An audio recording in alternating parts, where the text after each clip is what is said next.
All right, folks. This finance and administration meeting started. It's Tuesday, July 8th, and we're starting just a little after 11. So we're going to get started this morning with communication from the Grand Rapids Community College Reconnect Tuition Gap Reimbursements Project. That was an ARPA-funded project. And today we have the Executive Director of Financial Aid, Crystal Morris, to give us a rundown of what's taken place with the ARPA funds and to help us know how the people's money was spent and help us to be able to track your progress. So thank you for being here. Thank you for having us. Thank you very much. Good morning, everyone. Again, I'm Crystal Morris, Executive Director of Financial Aid at Grand Rapids Community College. We certainly want to thank you for the generous support of the Ottawa County Reconnect Gap Grant. We were grateful for the opportunity to work with Ottawa County in assisting the students further their education using these ARPA funds. The Ottawa County Gap Grant was made possible through the American Recovery Plan Act. It provided critical financial support to Ottawa County residents by bridging the gap between Michigan Reconnect funding and the higher non-resident tuition rates. The total grant amount was just over $506,000, and it ran from the winter of 2023 to summer 2024 semesters. This grant truly helped remove financial barriers for our adult learners pursuing higher education.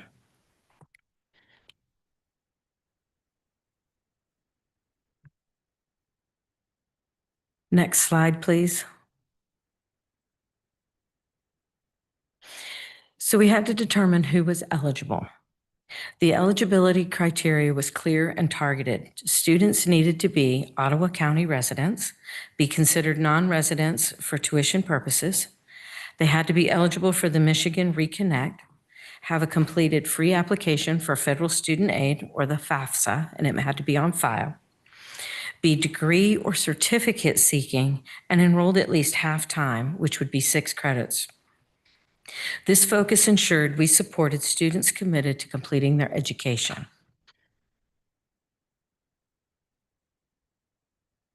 To effectively administer the grant, we created the Lakeshore Reconnect Navigator position. This dedicated navigator played a crucial role, from coordinating new student orientations to cooperating closely with admissions, advising, and success coaches. They also supported the FAFSA workshops, managed text and email campaigns to encourage course registration, and stayed current with the state and federal financial aid updates. The navigator's hard work was instrumental in the success of this grant and ensuring that the students were awarded properly and that everyone knew about the new grant. So what we did with the money. For the 258 students that were awarded, the individual awards range from as little as $2 to almost $5,000, with an average award of approximately $1,853. The flexible range ensured that each student's unique financial need was addressed directly. These grants, I know the $2 sounded strange, but these grants covered the critical gap between the Michigan Reconnect funding and the higher out-of-district tuition costs. It made it possible for students from Ottawa County to attend GRCC without additional financial strain. By bridging this gap, we removed a significant barrier to access and allowed more adult learners to focus on their education and career goals without worrying about unexpected costs.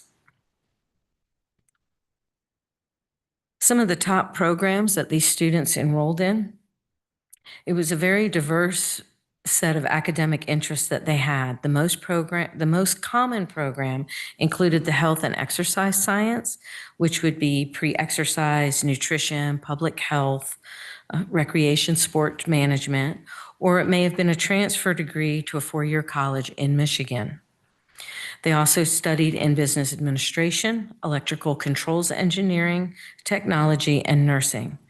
These fields are critical to our regional workforce and community needs. Looking at the age and gender of the students that we supported, 14% of the students were between 21 and 24. A significant 86% were 25 or older. This highlights the program's impact it had on the adult learners in Ottawa County. In terms of gender, 56% were female and 44% were male. We also saw a strong representation across different age ranges. They ranged from young adults to students over 50. Of the 258 students, 87% were returning students. This means these were students that had attended before and for whatever reason could not continue.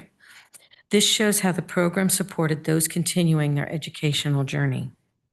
About 13% were new students just starting at GRCC. And notably, nearly 47% of all participants were first-generation college students. They were the first in their family to attend college. This is an important milestone for these individuals and their families.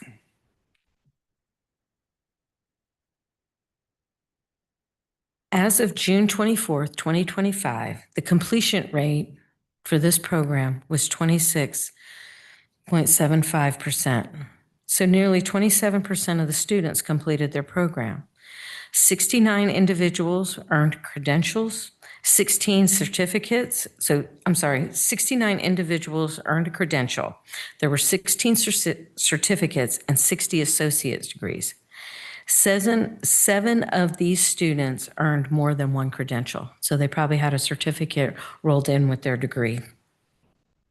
Additionally, we know of 10 students that completed the Michigan Transfer Agreement and moved on to a four-year university.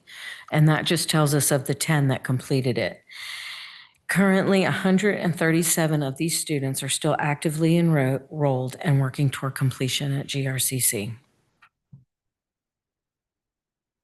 We had some wonderful student comments.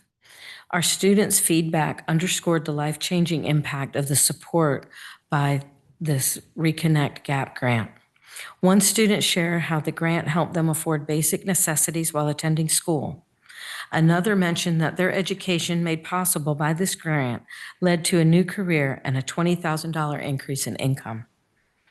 A third student is now pursuing their teaching degree at GVSU, with hopes to return and serve in Ottawa County.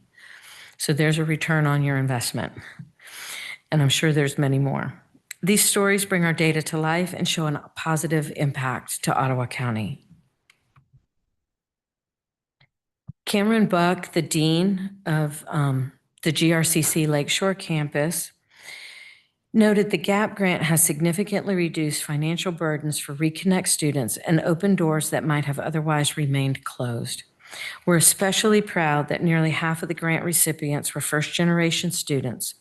This initiative not only supported educational goals, but transformed lives and futures. In closing, we want to express deep gratitude to Ottawa County for their generous support and partnerships. This grant has had a measurable, lasting impact on our students and the community. Thank you for your time and attention today, and now I welcome any questions you may have. Commissioner Rohde? Hi, did you say that there were 258 students who were awarded? Yes, ma'am. Okay. So I just did a quick calculation, and if that was at an average of 1853 per reward, it looks like about 478,000 of that grant actually went towards straight to the students. So if that's accurate, I just want to thank you that much of it actually, made it to student awards. Yes. And that is that, if I remember correctly from the numbers, that's fairly accurate. Yes. Is your navigator continuing at this point, or did that? I have found a spot. We are doing a budget proposal to get a full-time position at the Lakeshore campus, just to overall help with the assistance. I did find some funds in my budget to hire her as a contingency role. Okay. But I don't know how long that will last. All right, thank you. Ms. Morris, we're going to go to the other side now to Commissioner Jortsma. Hi, thank you for being here. Thank you. I think the Lakeshore campus, I live very close to it. It's a great use of that space, so I'm glad you guys are in there. In your presentation, correct me if I'm wrong, I believe the completion rate or graduation rate was 26%. Is that right? 26? 27. Mhm. How does that compare with other campuses of yours or other school, community colleges around the area or in the state? Do you have that info? That's about average. And when we give a completion rate like that, some of those students may have graduated and then they go to a 4-year. They don't necessarily transfer. They get that associate degree and then they move on to a 4-year. And those students we don't typically know about. And just one thing on that too, Jordan, is she mentioned that there's 137 still enrolled. So Right. so that's encouraging that people are still working at it. Yeah, I know the nature of community college is, Yeah. a long time to Mhm. complete degrees. So thank you. I appreciate Oh, no problem. you coming here. Any additional? We so appreciate you taking time out of your day to come and just show us the stewardship that you put towards these funds and how it made it right directly to our citizens. So deep appreciation. Thank you very much. Thank you all very much. Have a good day. And before we move on, I just want to, you're fine. I just want to thank Vice Chair Zalstra. One of the things that we talked about at the beginning of our tenure at, leading finance administration is trying to give voice to the different ARPA partners and how they spent the funds that were invested. And, this is a great chance to spotlight a lot of stories. And if you are an ARPA partner that has a story that wants to share, what's happened with your funds, please reach out to Commissioner Zalstra and we'll And to Paul Sachs, and to Paul Sachs. because I'm going to say Both of the Paul's done a lot of work on this. We'll make sure that he is our point person on that. I will definitely take any contact as well, but Yeah. definitely appreciate your work, Paul. But this is a segment that didn't exist before this year, and we felt like this is something that we can continue to do hopefully in the future, because I think these are important relationships that need to be given a chance to speak to the people in this way. So thank you again for coming. Yeah. So we're moving forward to public comment now. If there's anybody that'd like to come forward, they can come and speak for 3 minutes. Just give your name and where you vote. And no takers today, so we will move forward with the approval of the agenda.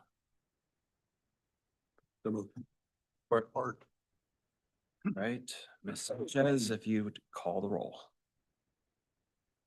You can do a voice or All in favor to approve the agenda? Aye. Aye. And now move to the consent resolutions. The approval of the minutes from June 10, 2025, Finance Administration Committee meeting. So moved. You can call the roll on that one. We're good. Let's, all in favor say aye. Aye. Now we're at the action items. The statement of review, the suggested motion is to approve the statement of review. Do you have support? So moved? Support. Commissioner Zalstra. Yeah, I guess a question for Gary maybe, or for Karen, just in the statement of review, we're obviously approving mileage. Why is that the only expense that we approve in the statement of review? And obviously we have other expenses as commissioners, but why just mileage? It's kind of a question that's kind of been in the back of my mind for the last few years, but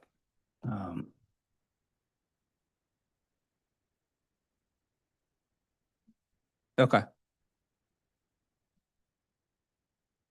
I know our policy says that we approve mileage, but I've always wondered why it's just mileage, but maybe we can look at that at some point, so.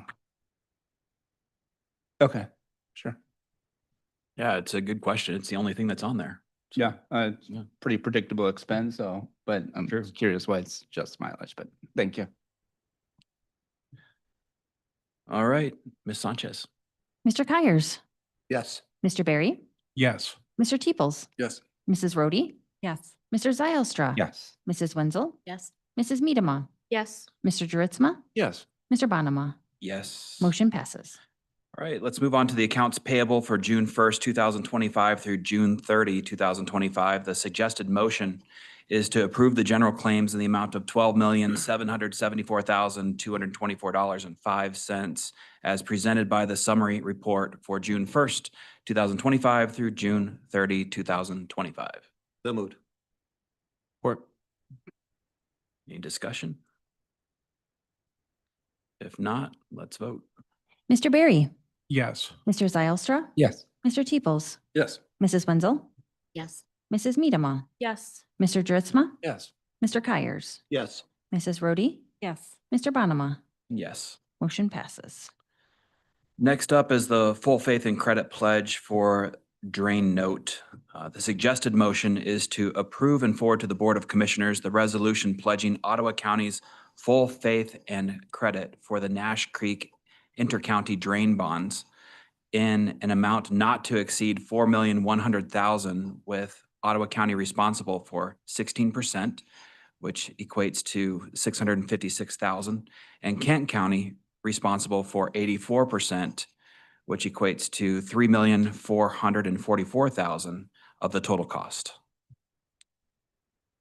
So moved. Support. And Joe, are you here to speak on this one this morning? Yeah, feel free to give us a little rundown. Thank you for coming back. Absolutely. I thought I'd better stick around just in case there's any questions. We have a project called the Nash Creek Intercounty between Kent County and Ottawa. And we need a bond for this project. So in order to get that, the Ottawa County has to give full faith and credit. It's not that the county is paying the 16. There's a drain district, Chester Township, the residents. But because we're more than 10% and we use Dickinson and Wright, it's the same firm that the county uses through the drains, through the county. And then Karen's fully aware of this because she's been in communication with these folks as well. So this is typical. We've been doing a couple of drain bonds every year, but we just need the full faith and credit in order for the bond to be approved because we're more than 10% of the total assessment. So we're 16%, with Kent County being 84. What's the drain for, Joe? It's a whole rehab it's a rehab drain. It's getting all redone. And it started out when Sparta flooded about, what has it been, 4 years back in 2020, 2021. Sparta flooded over in Kent County. And of course, our water runs into Kent County that way. So that's why it's an intercounty, but it's a whole rehab of the drain. So there's a lot of technical work, but I mean, it's getting wider, deeper. They're putting in ponds to restore the water on certain farmers' property. Most of the work is in Kent County because they're the bigger share of the district.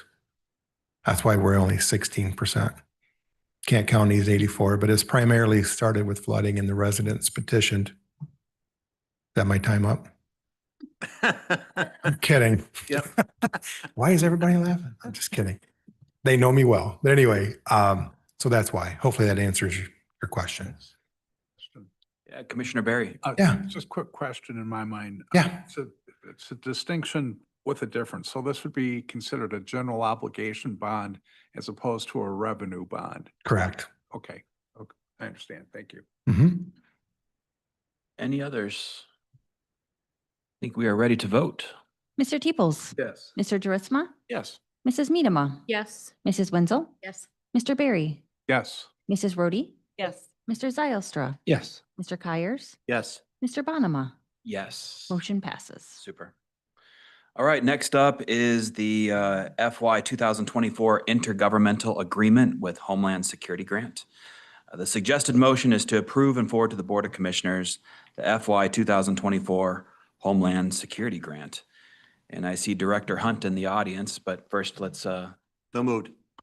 Second. now we are ready to hear from you if you are ready to give us a little breakdown on this one. Love to hear a little history if you can. Sure. So this is our intergovernmental agreement for the Homeland Security Grant, which is a grant that we've gotten every year since shortly after 9/11. It had started many years ago at that time. Ottawa County itself got almost $1 million at that time for Homeland Security. initiatives like the prevention and planning and recovery from terrorism. Since then, it's dwindled a lot over the years, actually.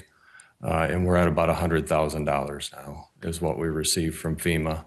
We're part of a Region 6, which is 13 counties in our area.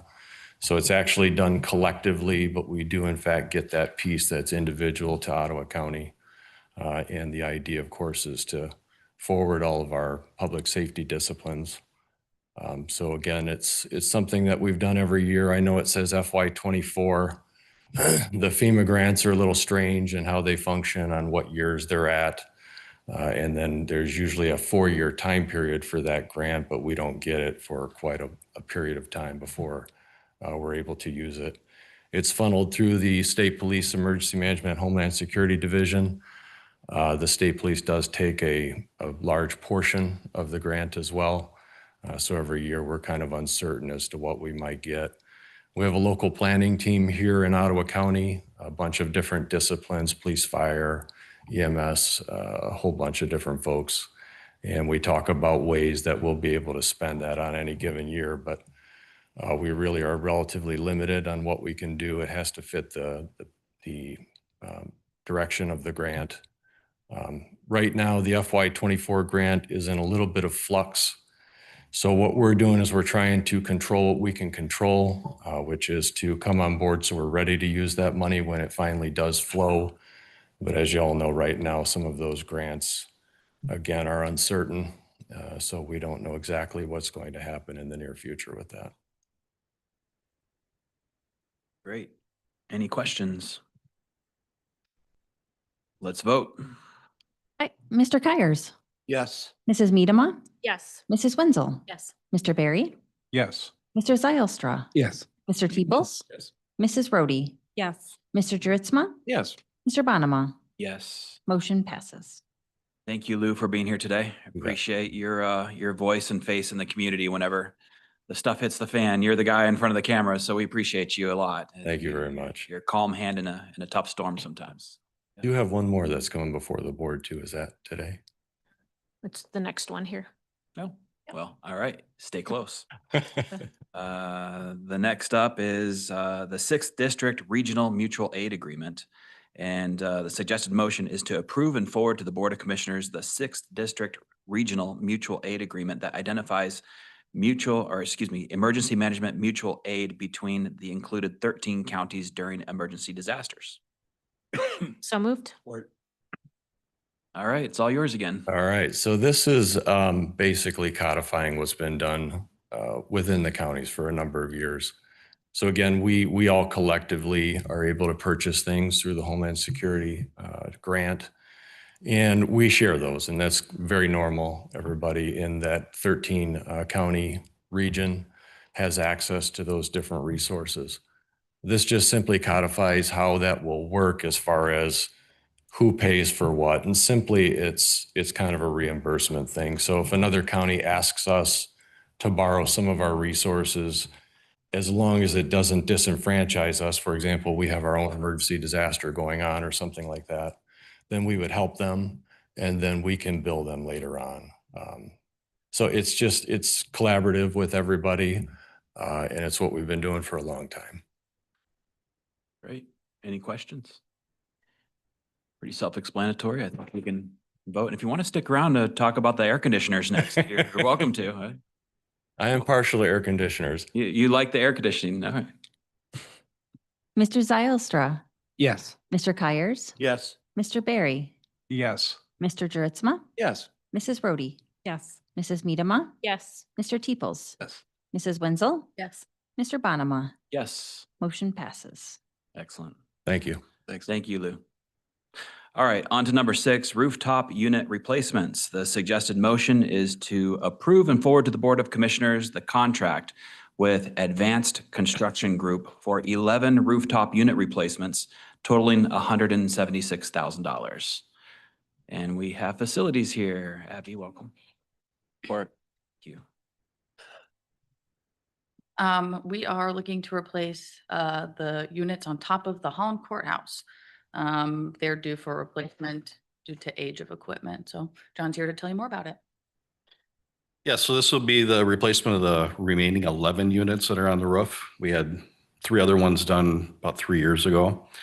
This will bring us up to the new standards and technologies for the units, as well as its Metis life cycle. Are we getting any improvements in efficiency here? Are these just hard replacements?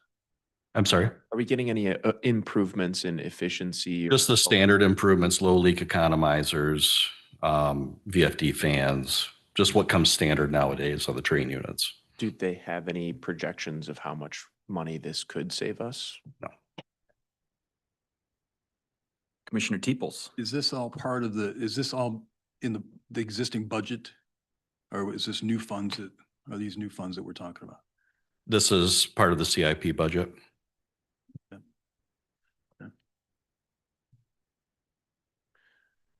Without any further questions, I think we can vote. Mr. Zylstra. Yes. Mr. Juritzma. Yes. Mr. Kyers. Yes. Mr. Barry. Yes. Mrs. Medema. Yes. Mr. Teeples. Yes. Mrs. Rhodey. Yes. Mrs. Wenzel. Yes. Mr. Bonema. Yes, Motion passes. you're all set. Thank you. Thank you. All right, next up, we have number 7 on the agenda today. It's the Michigan Health Endowment Fund Grant. The suggested motion is to approve and forward to the Board of Commissioners the grant agreement with the Michigan Health Endowment Fund in the amount of $200,000 to cover the expense of replacing outdated environmental health software. So moved. Support. All right, Spencer, do you want to come up and give us a little rundown of what this is all about? Thank you. Spencer Ballard is here. Good morning, commissioners. Also, Kim's here from IT. We visited the board last month at planning, I think, just to give a rundown on this grant. This is to replace our expiring contract for our software that we use in environmental health for food safety inspections. It has a lot of additional features that we're excited about, including portals for licensees and restaurant owners to access information, their reports, pay online for their licenses and things like that. So we're excited about the functionality, but our current software expires December 31st of this year. And so we had to make a move, and we knew it was going to be like a 6-figure dollar amount. And so we went looking for grant money and we secured this. So we're grateful for it. I don't know if you have anything to add. Any specific questions, I'm happy to answer. Can you elaborate a little bit on how service delivery will be improved with the online customer portals? Do you have any anticipation of what that looks like? Yeah, we're just starting to learn about what this is going to look like. Haven't gone through implementation yet, obviously. So we'll see how this all shakes out. But I've seen examples from other counties that use it. And essentially, a restaurant would set up like access. It'll be through our website, and they will log in with like a password and be able to see their invoices from us, like renew their license that way. Also, a database of like their inspection reports. So be able to like the number of times people call and say, like, I wasn't there for the inspection of my restaurant, and I don't have a copy of that report from 6 months or a year ago. And now they'll be able to just like hop online and view everything. So that'll be amazing for them. Are these also for anyone that's a first time, like let's say that they want to do a food truck and they want to start their own business? Is that the same process that would trickle through this particular? Yeah, that's to be determined a little bit. That's might be a little different because there are so many license types that we're usually like walking people through that process, like a little more hand-holding as like someone new to it. Through a plan review process. So I'm not sure how that'll shake out exactly, Okay. but Yeah, I wasn't sure if it was the potentially same thing or not. Yeah. Okay. I would add too. Yeah, go for it. The current system that we use is pretty outdated. And particularly when it comes to licensing time, everybody's licenses are due at the same time. And it means that we have cars driving into the parking lot at 4:55 on Friday to try to pay physically in our office. And the great thing about this portal is that we're going to be relieving our clerical staff a lot because suddenly they're not making phone calls. They're not having to check our mail and go through and highlight people on spreadsheets. Like, it's all going to go straight to those vendors, restaurants, schools, everybody that we're working with, and they'll be able to track that themselves. They'll get reminders that this is coming due, they're ready for it. So we're really excited to be able to improve that for the community members that we work with the project too. So Sounds like a win-win. Very good. Yeah, I think we're ready to move forward, Rachel. Mr. Juritzma, Yes. Mr. Barry, Yes. Mrs. Medema, Yes. Mrs. Rhodey, Yes. Mr. Zylstra, Yes. Mrs. Wenzel, Yes. Mr. Kyers, Yes. Mr. Teeples, Yes. Mr. Bonema. Yes. Motion passes. Great. Congratulations. Thank you very much for that information. Moving on to number 8, the FY 2025 budget adjustments. The suggested motion is to approve and forward to the Board of Commissioners the FY 2025 budget adjustments per the attached schedule. So moved. Or Any discussion on this one? Let's move forward and vote. Mrs. Wenzel, Yes. Mr. Zylstra, Yes. Mr. Kyers, yes. Mrs. Rhodey, Yes. Mrs. Medema, Yes. Mr. Juritzma, Yes. Mr. Teeples, Yes. Mr. Barry, Yes. Mr. Bonema. Yes. Motion passes. We don't have any discussion items today, so we get to move right to our treasurer, Cheryl Clark. Thank you for being here to give your Thank month you. end update. And it was your birthday yesterday, right, Cheryl? It was yesterday, yeah. Happy birthday. Thank you. Happened again. It happened again, yeah. Thank you for being here. It's Thank floor's you. yours. So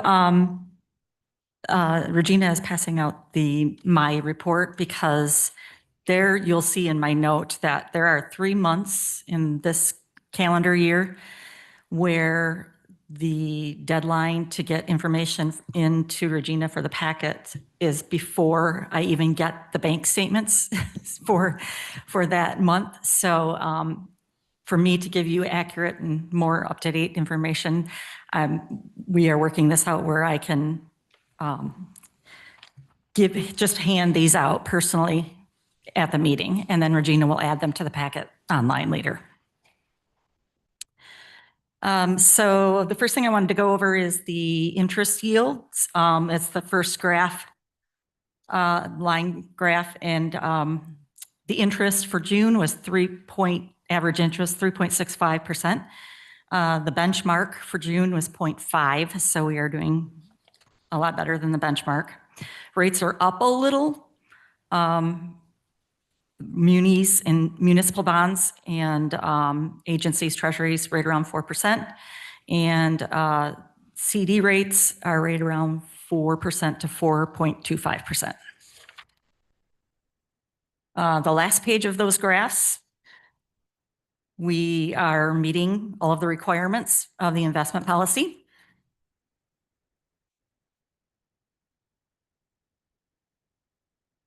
A couple things I wanted to highlight in the email from huntington.com or from Jeff Sendrick. The summary last week provided a full update on the labor market with non-farm payroll numbers coming in higher than expected. And the unemployment rate fell by 0.1%, landing at 4.1%. President Trump's BBB legislation was passed, which the markets will digest over the coming week. The 10-year Treasury finished at 4.32, up at 8 basis points from last week, while the S&P climbed by 1.36%. And then from Meter, I thought this was very interesting because I always wondered why the Federal Reserve uses the PCE instead of the CPI. PCE is personal consumption expenditures. PCI is the consumer price index. And so this explains why they use that.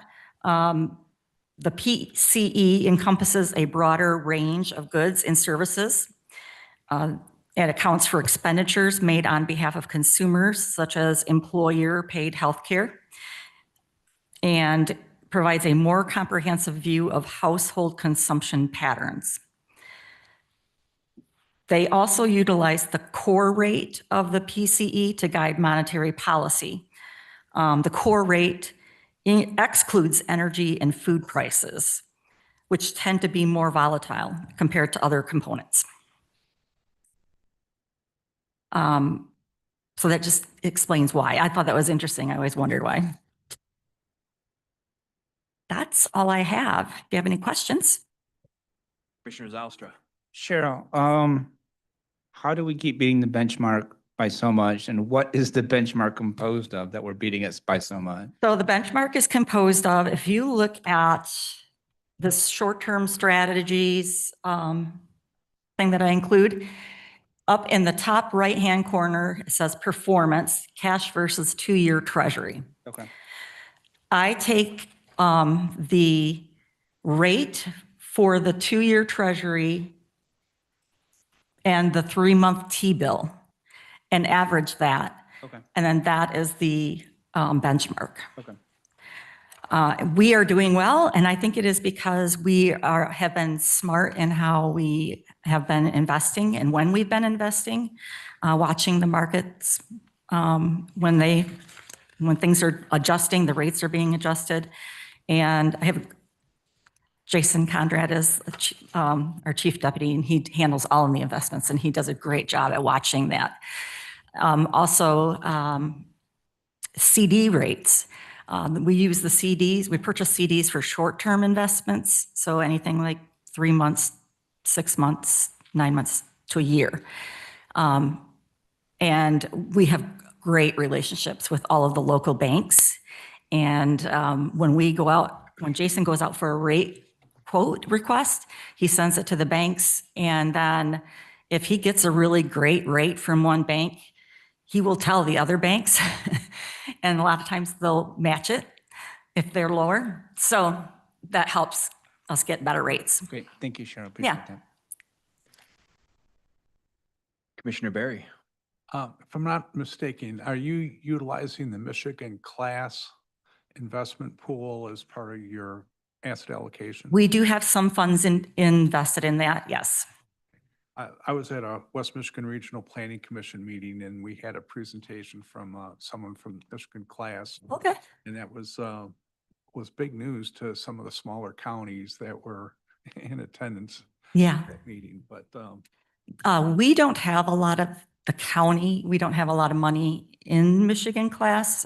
We've been able to get better rates in other types of investments.